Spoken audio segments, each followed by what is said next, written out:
I'm Todd Masson. This is the Marshman Masson Fishing Channel. Back there is South Shore Marina. I'm heading out today to see if I can catch some speckled trout, hopefully on jerkbaits, but I'll take them anywhere I can get them. Come along with me, let's see what happens. Man, I picked today to fish because it wasn't supposed to be windy. So much for that, blowing at least 15. But I'm fishing the Mississippi River Gulf Outlet today. It's a deep man-made channel dug in the 1960s that tends to stack up with speckled trout in the wintertime. I had to cross a very, very rough Lake Bourne getting here, but I made it. Now I'm gonna start with this Bill Lewis Scope Stik, a jerkbait, working the shoreline. I often fish the rocks on the other side, but this side's got a little bit more protection with this wind. So I'm gonna see if I can find some nice trout on this side. Water temp in here is 58, which is really ideal for fishing MRGO. You want water temps in the 50s. 5.5 feet of water up on this flat. If I don't do anything with the jerkbait, I can pull out and fish the drop off.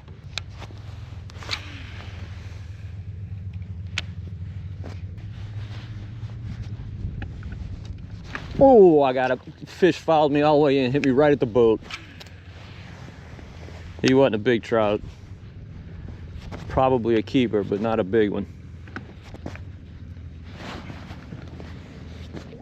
Oh, there we go. There we go. All right. Not the big trout we came for, but a start. Right species, wrong size. That's what we're after, speckled trout. Just need some bigger ones.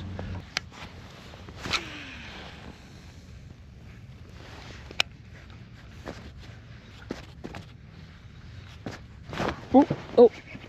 All right, there we go. That's a good one. That's a good. Come on, stay buttoned up.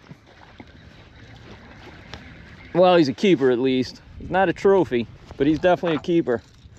All right, on the Scope Stik. That's what she's trying to put in my hand. Get a little payback, a little revenge. I don't blame him. All right, dude. You're gonna be dinner. Sorry to inform you. Got all 3 hooks. All right, we're getting some bites. I'm kind of pulled up onto the flat, thinking first thing in the morning, a bigger fish would be up on this flat. But based on the 2 I hooked, they don't seem to be that big. But you never know. Every year, some really nice trout are caught in MRGO. Nice little current line right here. 2.5 feet of water where I am. Obviously, it's a little bit deeper up here. Draining out this back bayou back here. Yeah, it's already fallen off. Looks like a likely area.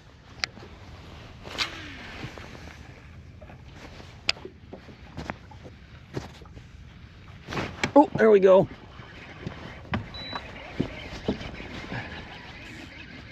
Feels like about the same size as the last. Doesn't feel like the trophies we're after. But oh yeah, nice fish. All right, there we go. Not a 15-inch speckled trout. We will take him for sure. We will take him. I love throwing jerkbaits. And this Scope Stik's about the best I've ever run across. All right. Pretty fish, really, really spotted. Now, the reason I like fishing jerkbait so much is the hit. I mean, they just, it's intense. They just smash it. I'll tell you what, it was a chilly boat ride getting here, but it's warming up quickly. Supposed to get up to mid-60s today, which I'll take. It's been a cold little stretch here in South Louisiana. Now, other people feel differently, but I mostly like throwing jerkbaits after the shrimp have left the marsh. And I can tell you, based on my run over here in Lake Bourne, that not all the shrimp have left the marsh. There's still some leaving because there were tons and tons of birds in Lake Bourne. We're probably gonna stop there and pick through throwbacks to catch a limit, but I'd much rather do this. And doing this, you're generally gonna catch bigger fish. I keep trying to post up and see if I can hook more fish out of that school, but it doesn't seem like they're really schooling. They're more scattered. One of those days you got to keep moving. Just keep drifting. Oh, there we go. I mean, this is not a big fish, maybe a keeper, but just how these fish stop these baits is staggering. That's what makes this so fun. Yeah, I'm pretty sure he's a keeper. But we're gonna check him. Oh yeah, he is 13 and a half. Up there you can see a cypress stump. That's what this area used to be, all cypress swamp. So the bad thing is there's still remaining stumps in the water. You got to be really, really careful where you run. Of course, if you're out in the main channel, you're fine. It's very deep, no issues. But when you get up, oh shoot, when you get up on these shallows, you definitely run the risk of running across a stump. And they're very unforgiving to a lower unit, that's for sure.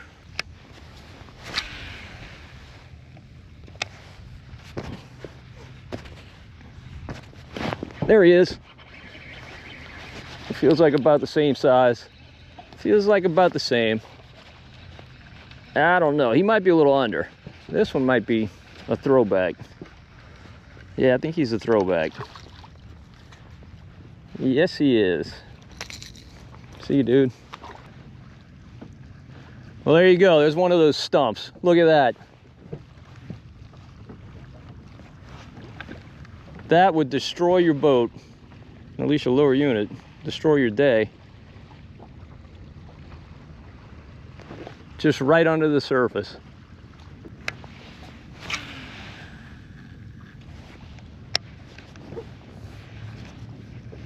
Oh, there we go. He smacked it. That's a better trout.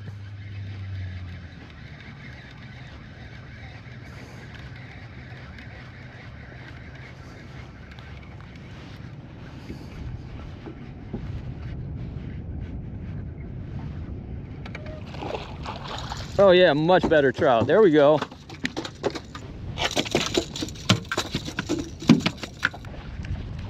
That fish was almost 18 inches. Obviously not a giant, but more sizable than the fish I typically catch in the marsh, that's for sure. Definitely a beautiful trout. That's about the biggest I'll keep too, about 18 inches. Anything over that I throw back. Just so awesome. I tell you, December's my favorite jerkbait month. Definitely still good in January depending on the conditions. And I definitely stick with the jerkbaits as long as the water temperature stays in the 50s. If this water temp climbs into the 60s, I would consider throwing topwater baits. And I have caught fish on topwater in 50-degree water, but it's rare. Usually you do much better with the jerkbaits. And if you've never done this style of fishing, just pick a shoreline. You generally want, I'd say, 3 to 6 feet of water. That's prime. Believe it or not, I mean, this bait's only gone down a couple of feet, but they'll come up from 6-foot depths to hit it. Absolutely. I've had it happen many, many times. And this thing's got a rattle, so they can hear it for sure. And in this pretty water, they can see it very well.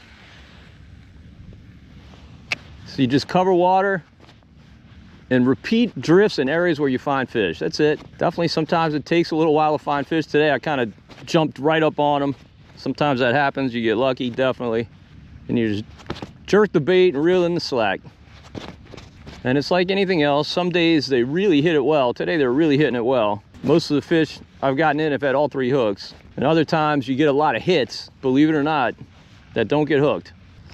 They're just looking to kill the bait. Today they're actually looking to eat it. And believe me, once you do it and have success with it, you will be addicted.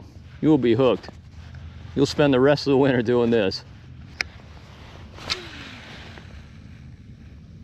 Like I said, I passed up, no doubt about it, fast action under birds in Lake Bourne. I could have sat there for sure and had non-stop action, probably a lot of small fish, but I figured that this would be right today, and it definitely is. Really perfect ingredients. And it's actually kind of, oh, he hit me close to the boat. I don't know if you're a keeper or not, dude, but we're gonna check you. I was gonna say, it's actually starting to cloud up. That wouldn't hurt at all. You see what I'm saying? Like, they're really attacking the bait. This guy, believe it or not, is 13.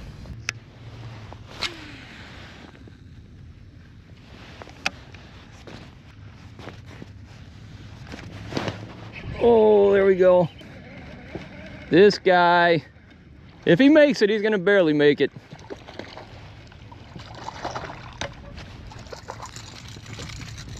We'll measure him, but I definitely have my doubts. But look at that. Once again, got the bait in his mouth. He does not make it.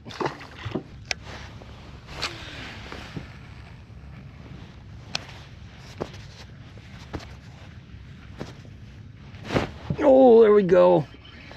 I don't know how big this fish is. It's fighting kind of weird. Almost like he's swimming at me. He's a keeper. Not a big keeper, but a keeper. One of those good eaters.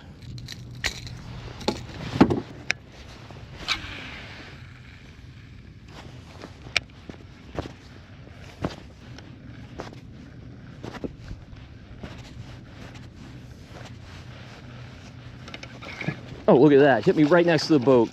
Look at that. Look at that. This dude's still fired up. He's a big fish, too. I mean, a nice fish, probably 17, 18 inches. We got him. All right. Dude, what were you doing hanging around the boat? Or would you follow it all the way in? That's probably what you did. Big meaty speckled trout, beautiful fish. All right, I'm gonna run back to the beginning, do my drift again, and shed some clothes. Man, it's getting hot. I got a lot on. It was cold this morning. 35 when I left the truck, but it's not 35 now, that's for sure. I'm guessing it's probably upper 40s by now. I got way too much clothes on for upper 40s. So, all right, back in a sec. All right, back again at the start of the drift. Shed some clothes, feeling a lot better.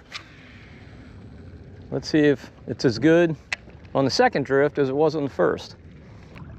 So for those who don't know, the Mississippi River Gulf Outlet runs from the Intercoastal Waterway all the way to the Gulf.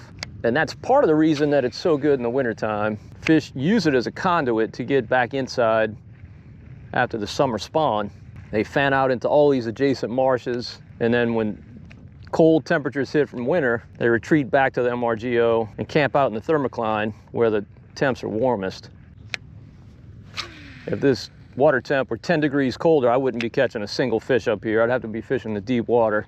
Even then it would be tough. Low 50s, I'd probably be fishing the deep water. I'd definitely give this a shot though if it was sunny.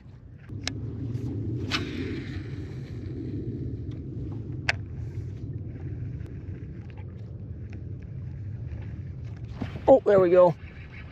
There. Ah, hard hit, not a big fish.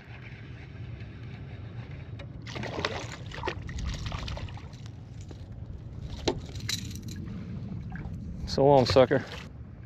Now we do have a falling tide today, which is why I'm kind of focusing on flats that are at the mouth of cuts. If I had a rising tide, I'd prefer like solid pockets. Particularly as the day wore on, the sun got a little higher. Those flats heat up and the trout move up onto them to go feed. There we go. I think he's a keeper. Who knows? Feels more solid, definitely more solid than the last. Oh yeah, good fish, barely hooked. All right, real good fish. See, that's how you typically hook them when they're not feeding well. He just got the back hook. He got really unlucky. But he got it well enough. Whew, it's a real chunky fish.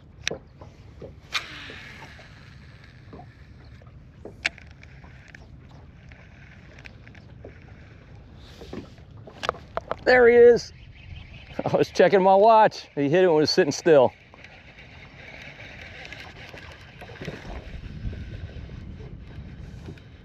Oh, he's barely hooked too. Hopefully that's not becoming a trend. Another one just got the back hook.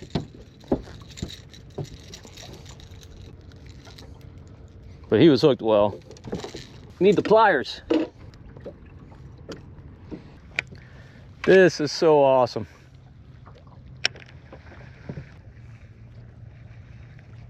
There's one. Hard hit. I don't think he's too big though. Well, now he's feeling a little nice. I mean, at least keepable. Ooh, borderline.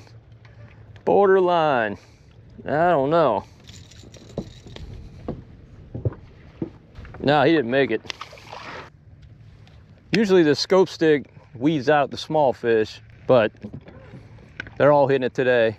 And I don't mind at all. I just love getting the hits. All right, it's a beautiful day. I know there's lots going on throughout the marsh, so I'm gonna go in there and see what other hijinks I can get into. I got plenty of speckled trout in the box. Absolutely fantastic morning. Hot bait of the day, well, the only bait of the day, this Bill Lewis Scope Stik.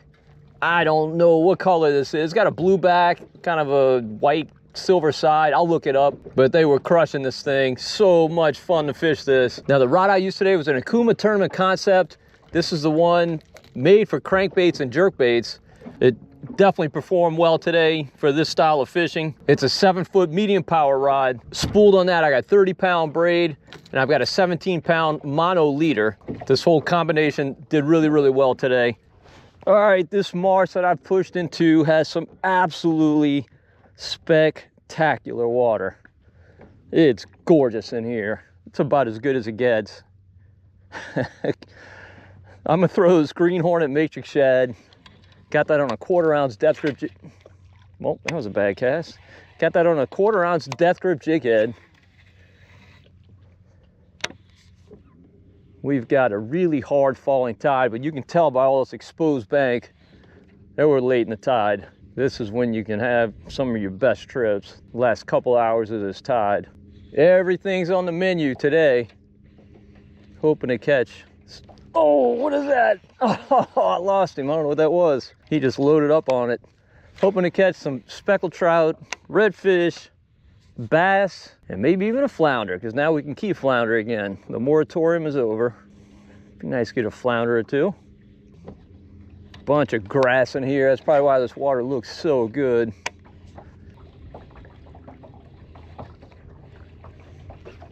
There we go. Oh, that was a bass. I saw him. He also just loaded up. Didn't feel him hit at all. Man, we're 0 for 2.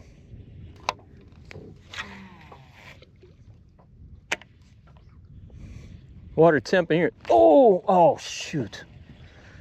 Oh, goodness. Water temp in here is 55 degrees. Pretty chilly. We've had a real cold stretch here in South Louisiana. Not severe cold, but just consistently cold.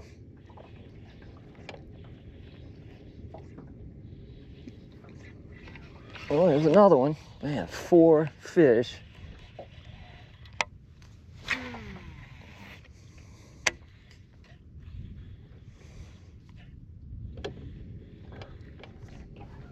There's something. Another bass, it's gotta be. Yep, he just loaded up as well.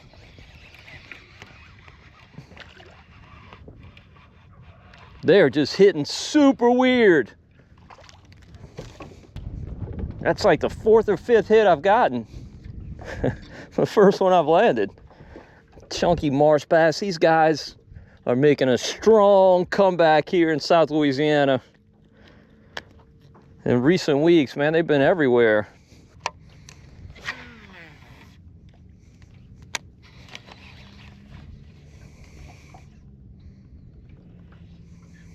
Oh, there we go.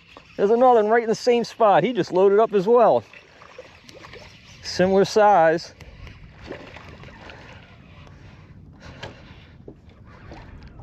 They are definitely not thumping the bait. All right, we got him. I mean, he took it deep. He just didn't hit it hard. Pretty fish. See, there's another one there.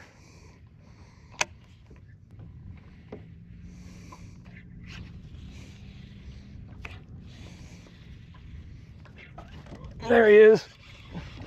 That's a nice bass.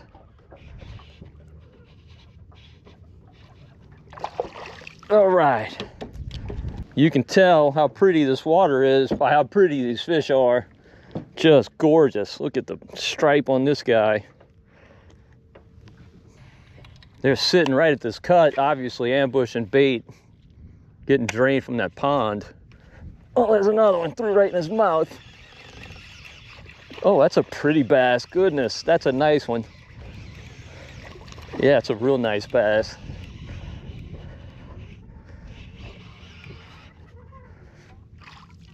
That's about a 2-pounder. Real good marsh bass. Yeah, maybe not quite 2 pounds. But these guys don't generally get real big. That's a real chunky fish. So often happens you can just sit in one spot and catch a bunch of them.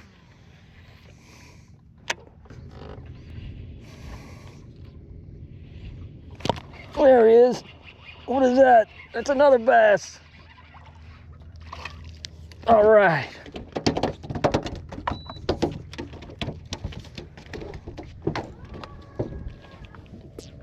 Also a really nice fish. Probably even a little bigger than the last one.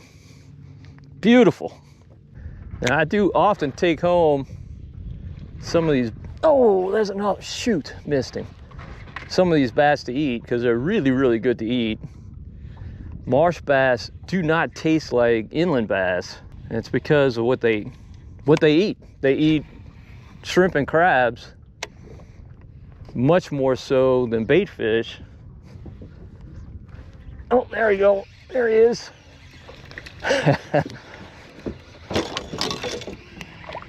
And so they're really tasty.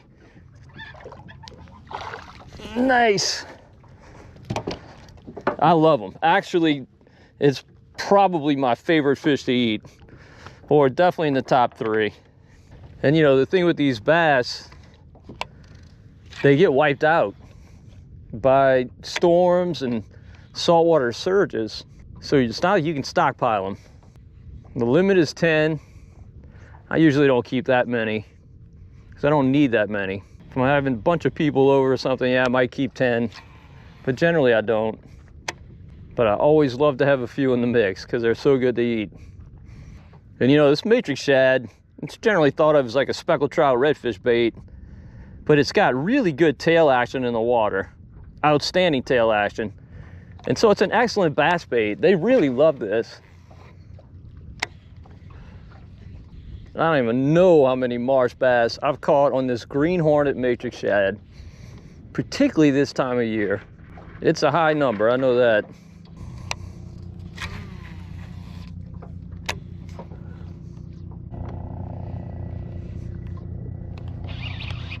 There's one.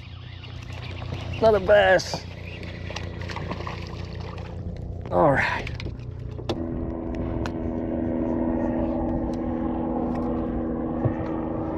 You know, it's not a coincidence. These bass are coming back along with this grass,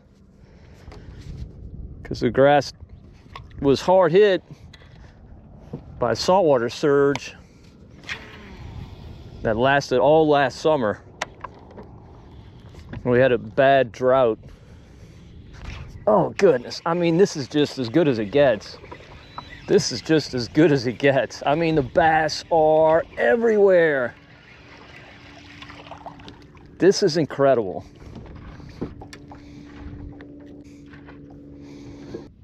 You see all this matted grass in here. It's eelgrass and hydrilla, both of which the bass love. All marsh fish love it. Believe me, we could easily run across some trout and redfish and flounder in here for sure.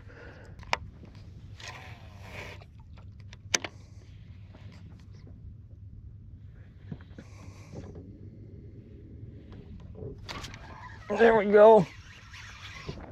That might be a red. Yep, it is a red. I don't think he's a keep. No, it's not a keeper red. Oh, he was kind of hooked in the cheek. Got free when I went to lift him in the boat. Just save him from getting tagged. That's it.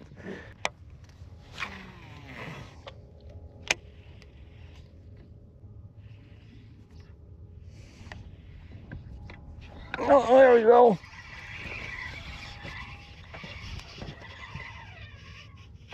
Another bass. All right.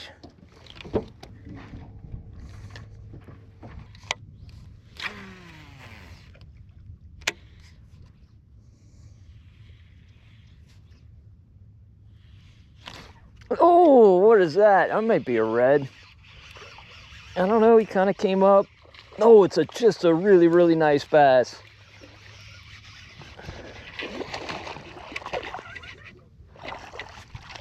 All right, that's a real good bass.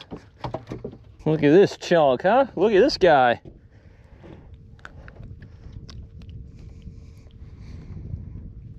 I haven't seen bass fishing this good in the marsh in a couple years at least, maybe longer than that. Really awesome to see. I mean, when it's like this, you can go anywhere and catch these fish. Just go find some grass. Grass and pretty water, that's the key.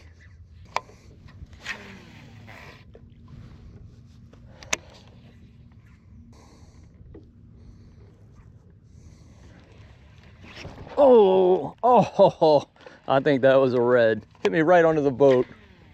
Right at the last minute. I was picking the bait up.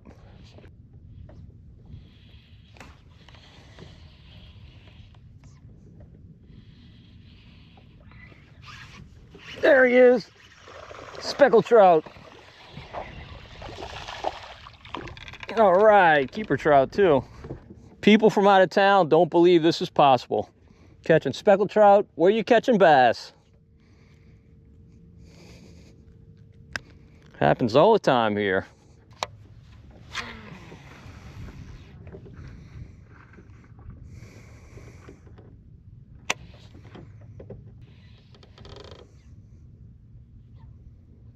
Oh, smacked. That was a trout, I guarantee it. The bass today haven't been hitting like that.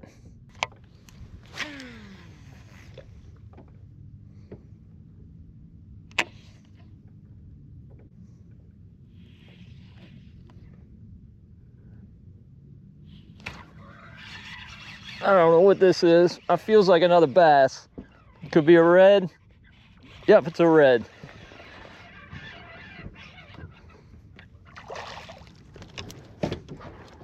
All right, all we lack's a flounder for the Grand Slam. This is obviously not a keeper red, but we are going to tag him and let him go.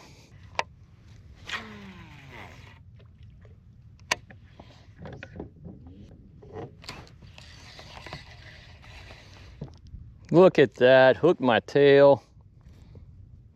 Can't land a fish when you hook your own tail.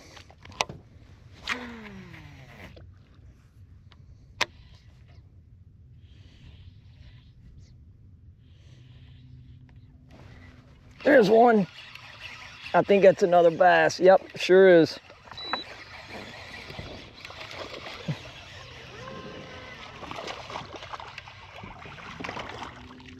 So awesome. Man, I love this. This is just so awesome.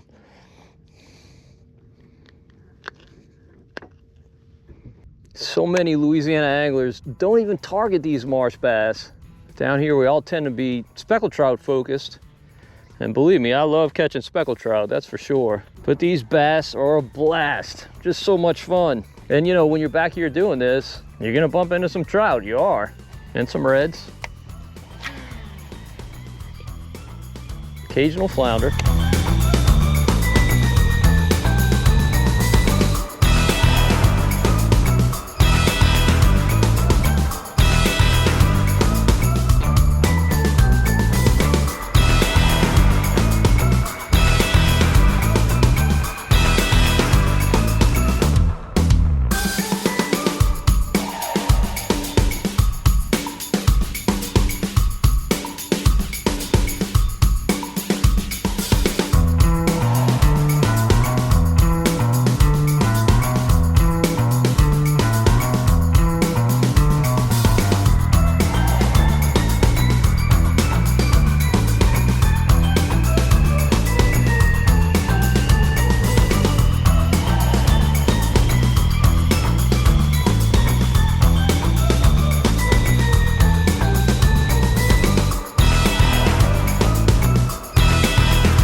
All right, I've caught plenty fish. I'm gonna go ahead and call it a trip.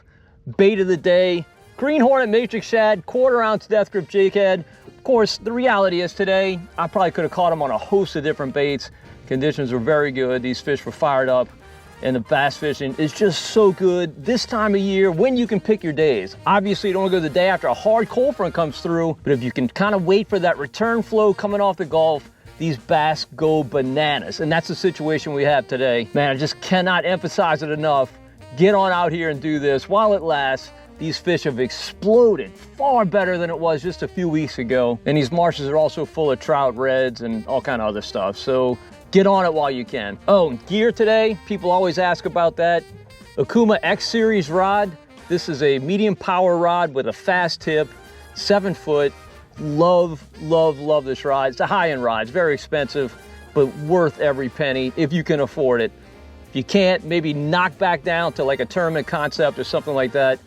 Also a very, very good rod for doing this. And I've got the X Series reel teamed with this. Of course, I fish left-handed. Even though I'm right-handed, I'm just more comfortable that way. And then I've got 17-pound mono leader tied to a 30-pound braid main line. And that's pretty much my marsh fishing outfit. It works for just about everything you want to target. All right, well, hopefully you enjoyed the video. I definitely had a blast putting it together. If you did, please give it a thumbs up. Also subscribe to the Marshman Masson channel on YouTube. And until next time, if we don't see you in the marsh, we'll see you right here on Marshman Masson.